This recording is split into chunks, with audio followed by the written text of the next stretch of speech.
We're talking about emotions, and thinking through as far as saying that Christopher had taught me some about just my self-confidence. I think both of my kids helped me learn how to understand my own emotions a little bit more too. And I think that factored in to it. As I say, I was growing up with them because as I'm helping them to grow up, I was learning so much about myself during that process.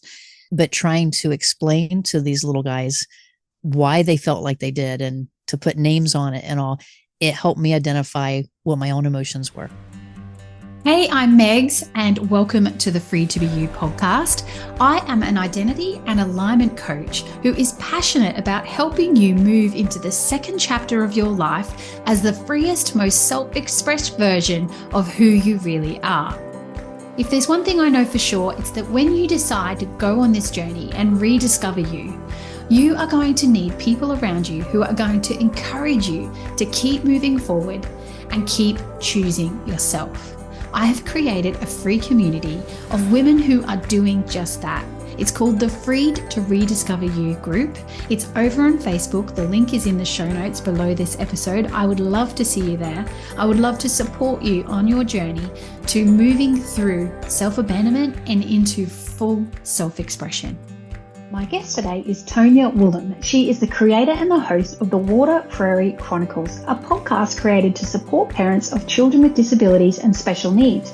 Together with her husband Steve, they have 2 college-aged children with disabilities, and through her experiences, Tonya has learned how to advocate for these individuals. With a background in education, she is passionate about learning and teaching. We discussed what it was like for her to bring up her children and learn more about herself in the process. I know you're going to love this conversation, so let's dive in and hear from Tonya. Tonya, welcome to the Free to Be You podcast. It's so good to have you.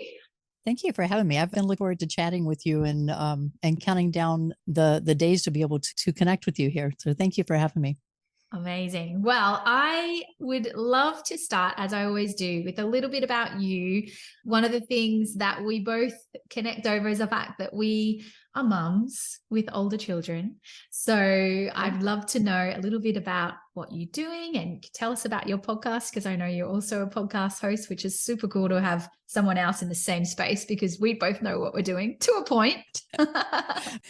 Well, as you said, I am a podcaster. I started the Water Prairie Chronicles podcast about 1.5 years ago now. So I'm still kind of finding my way with it, but it was something that I wanted to get started with because, well, back up a little bit. I do have 2 children. They both are in college now, but they've both grown up with disabilities. And I learned so much as I was growing up with them, basically, that I wanted to pass on what I've learned to the next generation of parents. And so the podcast seemed like a good platform to do that.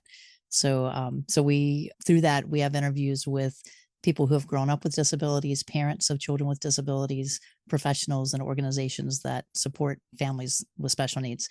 So kind of a big range of things there. But on top of the podcasting, I'm also a wife and a mom to two in college, and went back to work part-time as a cashier. So I'm doing lots of different things right now. Many hats, yes. As all of us mums have. It's a job of a mom. Oh, it totally is. It totally is. We're like the ultimate plate juggler, plate twirler, right. I should say. So when you say that they've grown up with disabilities, so what specifically are we talking about? And because I know it's a broad topic. Right. So we'll start with my daughter. Emily is the oldest. Both of my kids were born full term, so it had nothing to do with them being preemies or anything like that. But Emily, when she was about 4 weeks old, I noticed that her eyes weren't looking at us. She wasn't really responding like a newborn usually does visually, and encouraged her doctor at that first checkup to kind of watch her for a little bit to see. As I described it to him, she was looking deranged, and I wanted to know why my baby was looking deranged. And it was just because she had what they call sunset eyes. She was looking down all the time. And of course, he thought I was this bad first-time mom that was expecting too much of my baby. But after about 10 minutes, he was on the phone to call the local children's hospital. And what we found out about 1.5 years later was that she has albinism. If you're not familiar with the term albinism, it means to be albino. You've probably heard that term more. But but it does cause for her to have low vision. So she's not legally blind. She's in that area in between. So for Emily, that's her biggest challenge, is just visually accessing things. For my son, who came almost 2 years later, he kind of was always behind the scenes because we were focused on Emily at the time. But by school, we noticed that you'd go into his kindergarten classroom and his seat would have exploded and all the other kids had their papers out. And so there was a definite difference. I have a background in education. It was a classic learning disability sign that there was something going on. And so a few years later, we found out that he has dysgraphia, which is a written form of dyslexia. And then middle school, we found out that he has ADHD. And then in high school, we found out that he has narcolepsy. So their paths are very different. Their reasons for having disabilities are very different. But as a parent, that's why I was saying I learned a lot, because I was having to learn what these things were, much less how to help my children keep going toward adulthood and not getting lost along the way. And so knowing that, having been through similar, that is a massive part of your life and takes so Oh, much of your huge. time and energy that everything that who you are and everything that you want for yourself gets put to the side. Would you agree? I would. And, thinking about it, you have your dreams for your future children before you even have the child. Going through the pregnancy or through the adoption route, whatever you may have followed to receive this child in your arms, and you have all these dreams, and it changes as these diagnoses come in, because then you're having to regroup and think, well, like for my daughter, will she be able to see the world? Will she be able to drive? Will she, you know, will she go to college? What is her path going to be? With my son, it's like, is he going to be able to calm down enough to be able to to do some of these things? When they're little and you're getting into these, we don't, as parents, I don't know about you, but I didn't understand what any of these things were. And so trying to figure out, just to even understand how it affected my child at that age, much less those future thoughts that we have. So you're constantly readjusting as you're going through.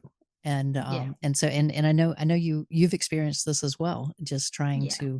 to make those adjustments as you go. And I think for me, a big thing is we invest ourselves in our children and we become different moms and different dads because we're making those adjustments, and we kind of lose ourselves during that. Brutally. And so my journey, as you touched on there, is that I had 3 children, and it was the one in the middle that was like parenting 2 children because he had, very multifaceted in his personality. And, one day he would be this way and another day, and in a given moment he could change. So, I found so much of my parenting journey revolved around who he was and who he was being at the time, which definitely made I had to show up differently for him than I did for the others.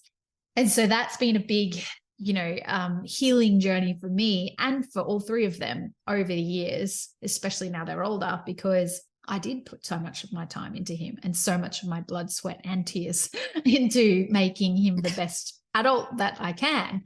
Which is still a journey, right? I'm still becoming the best adult Right. I can be. So it's never ending. But, with these guys, it's like a whole nother level of commitment.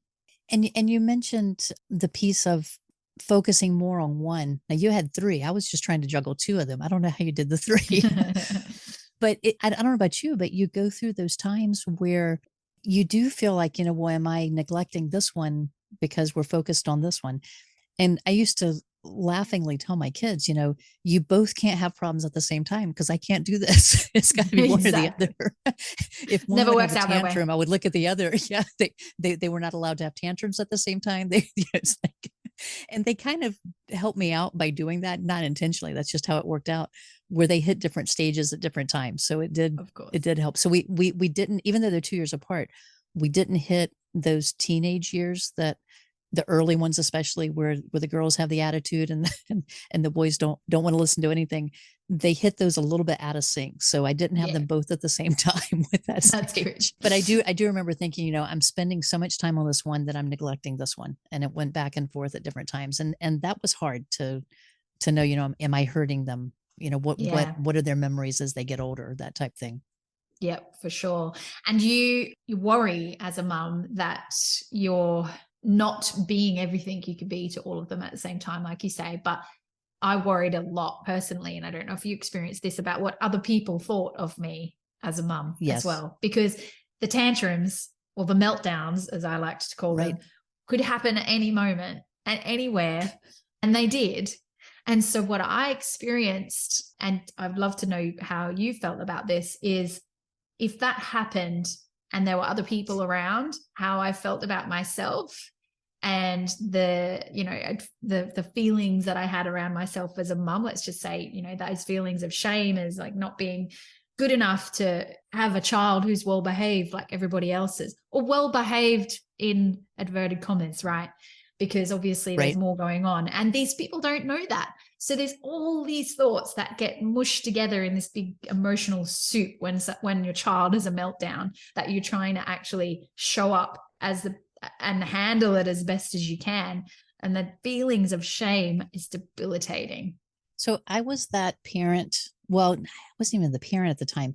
I was that young adult. Like I said, I was going through college to teach. I was working with families. I knew all this. College thinking that we know everything anyway. But I was the one that thought, well, this child's misbehaving. They just, the parents just need to step up and give them more guidance. So I knew all those things. I use that in quotes because it isn't what's true, because there's always, like as you said, there's always more behind the story. But fast forward, I can remember Emily being in kindergarten. Christopher was still with me during the day. And so we'd pick her up middle of the day, and all the parents would gather at the end of the school waiting for the children to come out. And so Emily would come out. She was stressed because for her, you had to think about visually, she's having to work so hard to see everything around her. And if you can think about a younger age classroom, there's lots of bright colors, there's books, there's shelves, there's toys, there's kids, there's so many things. And she was having to focus past all of that to find where her teacher was or to find what was going on. So by the time she got out of school 3 hours later, she was exhausted. So I can remember her coming out, and the teacher would have to bring her out so that she'd know where we were. And little Christopher standing beside me, completely silent almost every day. And Emily would come out, and as soon as she would see me, she would fall on the ground screaming sometimes. She would just, every day it was like dragging her physically to get her to the car, just to put her in, and just holding my head down and just going straight to the car. It's like, I don't even care what these parents think anymore, because we just have to survive at this point. But it was like, and so such a reversal from where I thought, every parent should be able to control their child, to realize that I couldn't even help her. She just was a basket case because she was so exhausted at that time. And it took me a while to find out what was triggering these tantrums, is what I thought it was. But she actually was just having a total meltdown because she just couldn't look at anything else or focus on anything else. She was my initiation to that type of feeling. Talk about schoolyard mums, like, bless them. I remember a time when my child Levi was in grade 1, and they have the school birthday, they have the birthday parties where they invite all the kids from school to the birthday Right. party. Yep. And so we were sitting outside the classroom waiting to go in, and this mum handed out birthday invitations to every single child, or mother and child, except for us, right in front of us. And wow. I watched he was like waiting for her to come over and give him one. Oh yeah. And then she didn't, and his little face dropped, and I just was like, I didn't know what to say to him, because I was so angry. I was so Yeah. upset and angry. But also I was like, she doesn't want him there because he could literally have a meltdown at any moment. And that, or the kids didn't want him there, or whatever. Like, all these things go through your mind, but you end up directing it all back to you. Like, if I was a better mom, I'd be able to direct him better, and he would be able to control himself. But he would be better if I was better. And so that really was a hard time for me, because I get her side of it, but I also felt so sad for him that I couldn't fix it. When he was little, because I'm just curious if you did the same as I did. Did you go with him to gatherings like that? Totally. Would you? Yeah, I did the same. And I don't know if I would have done that had I not felt like I needed to be there just in case. so like for Emily, I would feel like, because she kind of relied on me to tell her where things were and how things were happening, and then she could join in with the other kids. With Christopher, it was a little bit different. It was more behavior with, was he going to just kind of wander off and go into another room? Was he going, was he going to be mingling in with the other kids and following what they were trying to do? And I felt like at least I could be a buffer so that they weren't getting those looks and all that I could feel with it. You'd protect And them. it's, yeah, But you can yeah. only And protect it's, them so far. we're at a point now where they're both in college. I can't protect them anymore. They're out there on No. their own now. I'd really love to know though, how you, like, going through that time, like, how did you feel about you? Did you find at any point that you were putting up or being something other than who you really are in order to protect yourself or to protect your kids? I think I was really focused on the kids at that time. I think it was more like, it was easy to set myself aside and to fight for what they needed to be where they needed to be. And I actually learned a lot through my son about how to accept who I was and to become who I needed to be. Which is kind of the opposite, because as parents, we're supposed to teach our kids. But in seventh grade, he was in a situation at school where he had come home from school and he told me that he had been hit on the back during his PE class. And so I looked at his back, and across his spine, there were like 3 welts. And this had been earlier in the day. So they were still welts on the back of his back. And he said they had been playing street hockey in the PE class, and that one of the boys had come up behind him and just hit him with his hockey stick, and that I was going to be getting a call from his teacher. And so I did get a call from the teacher, and we went in and talked to the principal, because one deal that we had, Christopher always knew he had to be the first one to tell me something, because I didn't want the school to call and catch me unawares, because I couldn't, like you're saying, there's usually a reason behind behaviors, but it's not obvious. And at this point, by seventh grade, he's 12 years old. We had had enough times where he was misunderstood and misjudged that he and I had a pretty good understanding that I needed to hear it from him first. And he usually was pretty truthful. He would tell me the good and the bad so that I knew first. So he had explained that the other boy had hit him with a stick and that he had turned around with his stick. And at this point, Christopher had a black belt in karate, so he knew what to do with the stick if he needed to defend himself. So he dropped the stick so that he wouldn't use it. And he just did kind of like, if you have a child who's an athlete, then they do like a big man is what they would call it, like trying to scare him off by looking bigger than they are. So he kind of had his arms up. He said, like he just kind of grunted at him for them to run. And so the boy ran away. Well, the boy ran away and told the teacher that Christopher was being a bully. And so that's what the school was calling me about, that he was going to be suspended because he was bullying another child. And my question was, if he's bullying another child, how does he get welts on his back, not in front of him? And so I don't know why, but I asked the principal to show me the video of the parking lot where they had been playing. And you could see exactly what Christopher had said. The boy hit him in the back. Christopher turned around, dropped the stick, and kind of held his arms up, and the other boy ran. And so they agreed that he didn't start it, but because he had kind of tried to scare him off, he was still being a bully. So both boys, they weren't suspended. They just had to sit out of class for like 3 days. So it was still, being misjudged there. But what the change that day was, as we were leaving, Christopher looked at me and he said, "From this day on, will you always believe what I say and not what the others are saying?" And we clarified that he had to always tell me the truth. And to this day, that was the turning point for our relationship. But what he taught me in that was, he's standing up for himself. My little 12-year-old, who wasn't huge yet at that point, had more courage to stand up and defend himself than I did as his mom, because I was still playing by the rules. I was still accepting what the teachers always told me. And it was a pivotal point in our relationship, but also for me personally, that I knew that it was okay to stand up for my own self and to have value in who I was. And it's kind of sad that it took my child to teach me that lesson, but it was a lesson learned. I still struggle sometimes, but it's much easier now to remember that it's okay to stand up for myself and to say that I do have value, and what I feel and what I need matters as well. So I don't know if that fully answers your question. Yeah. Well, the last part was the part I wanted to hear for sure. Yeah. Like, that it actually matters. Who you are matters. But you're right. I've always said that he is my biggest teacher. And the other thing that I used to tell myself constantly when he was growing up was, you're never giving it anything you can't handle. I can't remember who told me that, but someone, I don't like whoever they are, they're still in my head, but I can't picture their face anymore. But someone told me that you're never given anything you can't handle. And so I used to tell myself that every day when things got hard. I think the thing for me was that I wish that I had done the work that I've done now that I've overcome all of that. Like, he's 19, he's moving forward in life. I still would like him to be more ahead than he is, because, you know, we all want the best for our kids. But he is now at a stage where he decides his own fate.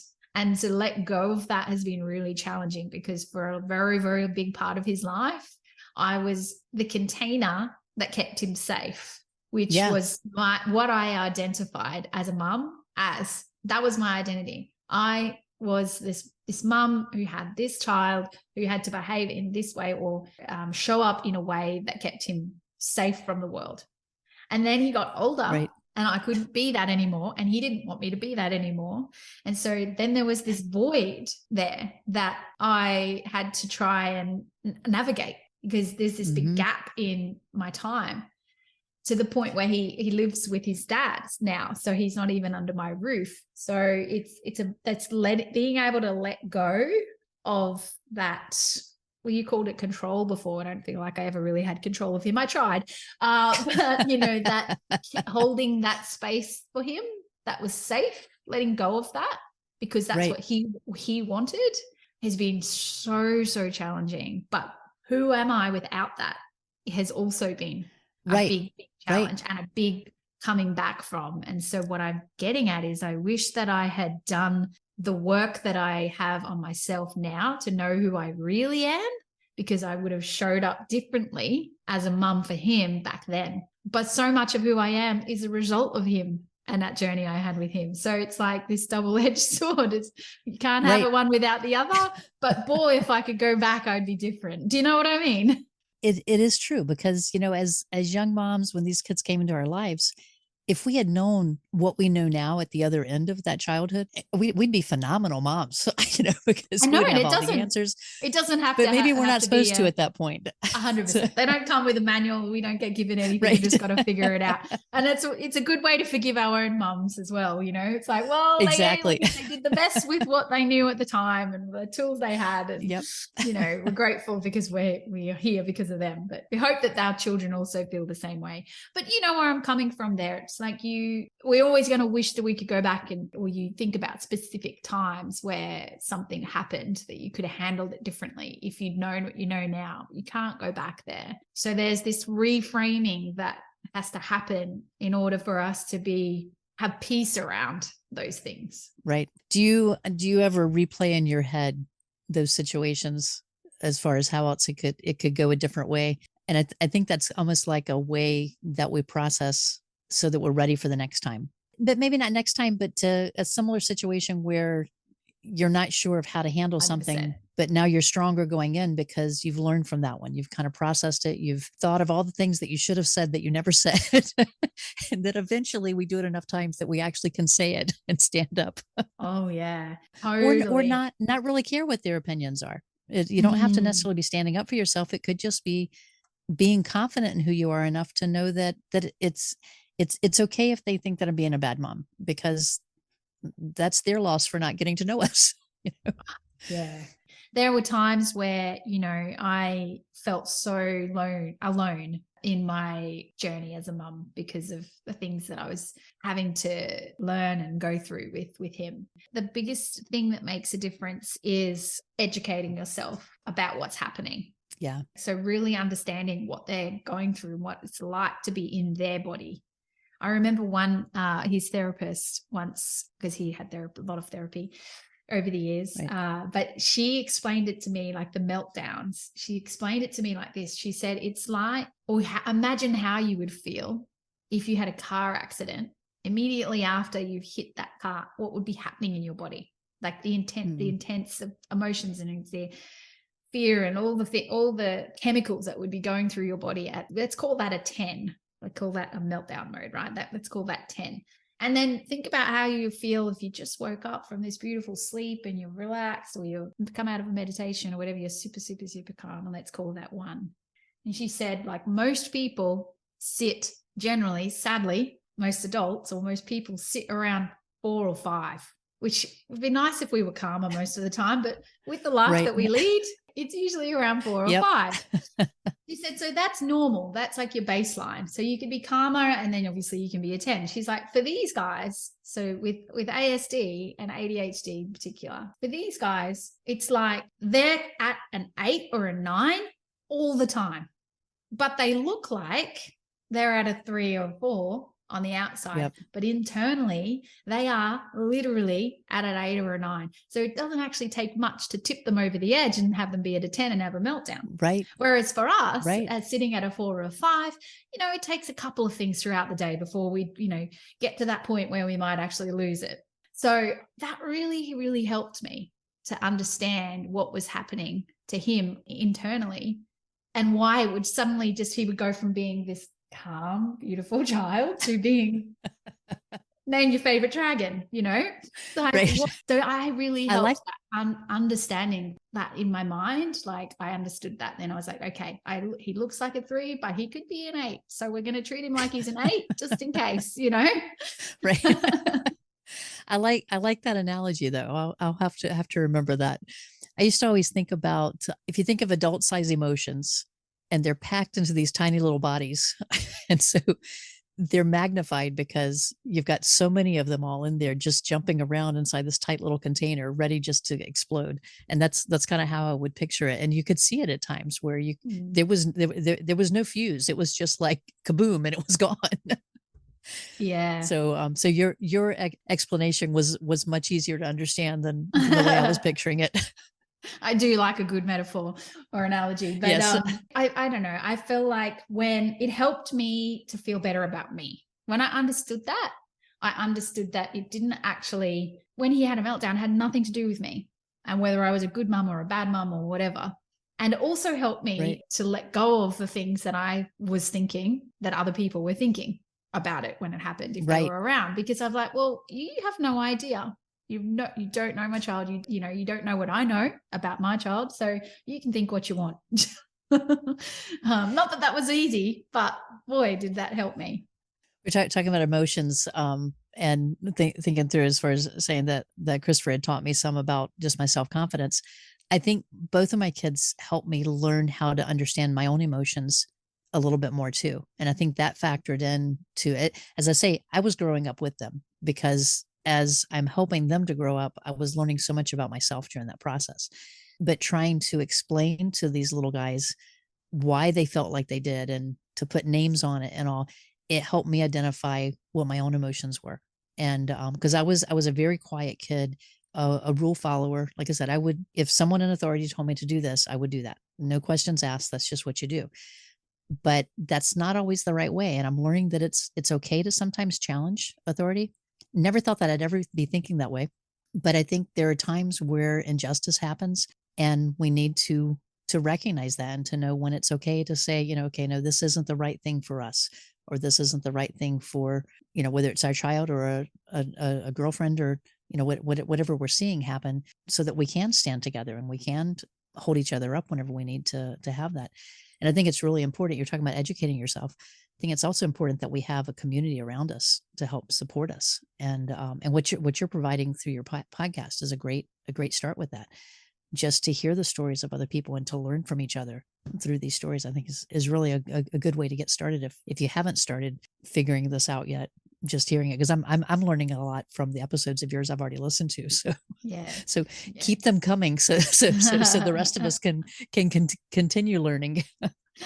Likewise with what you're doing as well, 100%. Because honestly, if I'd had more people around me that were going through what I was going through at the time, like the mums that are listening to your show, then I definitely would have felt a lot more held and Yes. a lot more supported. But I had a lot of help from family and stuff at the time, so I was lucky. But it is a very lonely journey. But I just keep saying to myself that, like, man, if I could go back, now that I know who I am And I think that it's Hmm. the unraveling of that experience, figuring out what I actually learned from it, that it's valuable, that I can take forward and help other people with, is what has actually led me to Right. putting this podcast out. Because there's so many little things along the way. Well, they weren't little at the time. There were so many things I went through growing, getting to 40, 45, that seemed so big. And I would, what not, if I could go back, I wish they didn't happen. But I've reframed that now in a way where I'm like, you know what? Like, I am who I am because I went through that, and because I Yes. conquered that, and because what I learned from that is value. Some of it's valuable, and some of it, I just leave it back there. We don't have to think about it anymore, you know? So it's Yep. that rediscovering yourself after something like that. Not that we ever stopped being a parent, let's be honest. But now that he's older and he Yeah. doesn't need the kind of care that he needed back then. So there is a space there for me to step into me. Yeah. And that is that rediscovery and that rediscovering and identifying as the person you've become and who you are now. I think part of that too is trusting ourselves to know that we do. It's one thing to be confident, but to trust our instincts. We've kind of proven ourselves seeing these little ones come up. You're saying your son's 19, my son's 20 now. They're launching into adulthood now, and we've done a pretty good job because they're still here. Exactly. we did not break them. Oh, that's so true. I say to him now, because we still have moments, obviously, but I say to him now, you are so lucky you were so cute, because that is sometimes all that got you through to the next day. Oh yeah. So, Oh, interesting that we have learned a lot of the same lessons through this, and I'm sure a lot of those who listen to this are going to connect with that as well. That whether it's absolutely. through a child that may be similar to our children, or other experiences that they've had. Like you said, we are who we are because of those experiences. We can't undo that part because the lessons that we learned were life lessons. And they very much shape us. What would you want someone to take away from this conversation that's listening? Let's say we have mums that are listening that have older kids, not necessarily went through the same experiences that we've had, but this is a very relatable conversation. What would be the Oh yeah. biggest takeaway that you would want them to get from our conversation today? I think the biggest one would be to know who you are, not through other people's eyes, but through your own eyes, through your own inner view of yourself. Know who you are and let go of what the others think. I know it's hard to do, but if you can forget the looks of those around me when my daughter was coming out and I'm dragging her to the car, and just know that what you know you're supposed to do and who you are is what's important at that point. Trust your instincts too. We have that inner voice that tells us, this is the right thing. This is who we were made to be. And if we can follow that, then that's going to give us that strength and that confidence no matter what the environment is around us. And I say that, but I'm still learning those things myself. I'm not there yet, but I'm closer to being there than I was 20 years ago. So I think we're all a work in progress, and we shouldn't beat ourselves up. We're all making baby steps along the way, getting to where we need to be. Oh, absolutely. I'm not going to be done until I'm in the ground. So, Yeah. I'm forever evolving, forever grow. It's like a tree, Always right? striving toward that. Stop watering it, it's going to die. So, Yeah, no, exactly. 100%. I love that. No, that's brilliant. So, so good. Thank you for the amazing work that you're doing, Tonya, because as I Thank you. said, I would have loved to have had access to some of the conversations that you're having with these mums and some of the experts that you're bringing onto your show. So definitely we'll pop the link to your podcast in the show notes Oh, here, thank you. because if there's anyone that's listening that would like to learn more about how to navigate this journey of having a child with is it called neurodiverse? Is that what It depends on the situation. Autism, ADHD, dyslexia, those are neurodiverse, yes. But on the podcast, we also cover Down syndrome and spina bifida and pretty much any type of disability or learning disability, or in anything that a parent may be facing where they just got a diagnosis and they don't know what's next, or they're about to go into transition and they don't know what's next. Those are the stories we're trying to share so that they have at least an idea of where to go to find what the next step is, or to know what to ask to try to help their child succeed and to keep moving toward that goal of being a steady adult they were made to be. Love that. So Perfect. so yeah, so neurodiverse is one of the areas of it, but it is more than that. I love that, because there's so many more areas. I mean, that's the one that, that I challenged with, but right. Yeah, beautiful. So and I I'm will learning pop so much through all this. Yeah, we're always learning, always learning. So it's great that you're out there sharing it. So I'll pop the link to your podcast. The name of your podcast is? It's the Water Prairie Chronicles. I love that. And I know it makes no sense. Doesn't matter. It makes sense to you. Free to be you, babe. That's why we're here. That's right. That. So I'll pop that in the show notes along with your social handles and things like that. Thank you for being here. And if you've, as I said, enjoyed this conversation and you think that someone that you know may benefit from it, please do share it. Drop some love to Tonya on the pod. You can do that as well. That would be great. Thank you again. And as I always say at the end of my shows, just remember, guys, this is not a dress rehearsal. This is it. This is your shot to be you. So make sure that you get out there and be the real you. And if you want help with that, well, you know where we are. Thank you very much for having me today.